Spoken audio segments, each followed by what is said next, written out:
So ಹಂಗೆ ಮಾಡ್ಕೊಂಡು ಹೋದ್ವಿ. ಆದರೆ ಅದು ಟೆಸ್ಟ್ ಬರಿತಾ ಬರೋದು, ನಾವು ಎಷ್ಟೇ ಪ್ರಿಪೇರ್ ಮಾಡಿದರೂ ನೀನು ಏನು ಅಂತ ಡಿಸೈಡ್ ಆಗೋದು ಟೆಸ್ಟ್. ಅದಕ್ಕೆ ಹೋಗಿ ಮಾಡೆಲ್ ಟೆಸ್ಟಲ್ಲಿ ಪ್ಯಾಕೇಜ್ ಅಂತ ಕೊಡ್ತಾರೆ, ಅದನ್ನು ತಗೊಂಡು ಪ್ರತಿ ವಾರ ಹೋಗೋದು. ಬರಿತಾ ಇದ್ದೆ. ಫಸ್ಟಿಗೆ ಎಸ್ಸೇಲಿ ಫಸ್ಟ್ ಡೇ ಬರೆದಾಗ 20 ಬಂದಿತ್ತು, ಲಾಸ್ಟ್ ಡೇ ಬರೆದಾಗ 33 ಬಂತು. ನನ್ನ ಆ್ಯನ್ಯುವಲಲ್ಲಿ ಬಂದಿದ್ದು 35. ಸೊ ಅಲ್ಲಿ ಪ್ರತಿ ಸಲ ಬಂದಾಗ ಆ ಎಕ್ಸಾಮಲ್ಲಿ ಮೇಲ್ಗಡೆ ಬರೀತಾರೆ ನೀವು ಇದರಲ್ಲಿ ಏನು ಕರೆಕ್ಟ್ ಮಾಡಬೇಕು ಅಂತ. ಪರ್ಸ್ನಲಿ ಇವಾಲ್ವೇಷನ್ ಆಗಿ ನಮ್ಗೆ ರ್ಯಾಂಕ್ ಬಿಡೋದ್ರಿಂದ ಅದು ನಮ್ಗೆ ಫುಲ್ ಮೋಟಿವೇಶನ್ ಆಗುತ್ತೆ. ಫಸ್ಟ್ ರ್ಯಾಂಕ್ ಬಂದವರು ಎಷ್ಟು ತೊಗೊಂಡಿರ್ತಾರೆ ನಾನು ನೋಡ್ಕೊಂಡು ಹೋಗ್ತಿದ್ದೆ.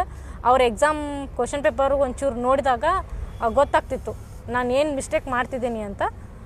ಸೊ ಹಂಗೆ ಬರಿತಾ ಇವತ್ತೇನಿರಲಿ ನಾವು ಮಾರ್ಕ್ಸ್ ಬಂದಿದೆ ಅದು ಒಂದು ದಿನಕ್ಕೆ ಬಂದಿದ್ದಲ್ಲ, ಅದನ್ನು ಎಕ್ಸಾಮ್ ಬರೆದು ಅಲ್ಲಿ ಇವಾಲ್ವೇಷನ್ ಮಾಡಿ ಅದನ್ನು ತಿದ್ದುಕೊಂಡು ಮತ್ತೆ ನೆಕ್ಸ್ಟು ವಾರ ಹೋಗಿ ಬರೆದಾಗ ಬಂದಿದ್ದು.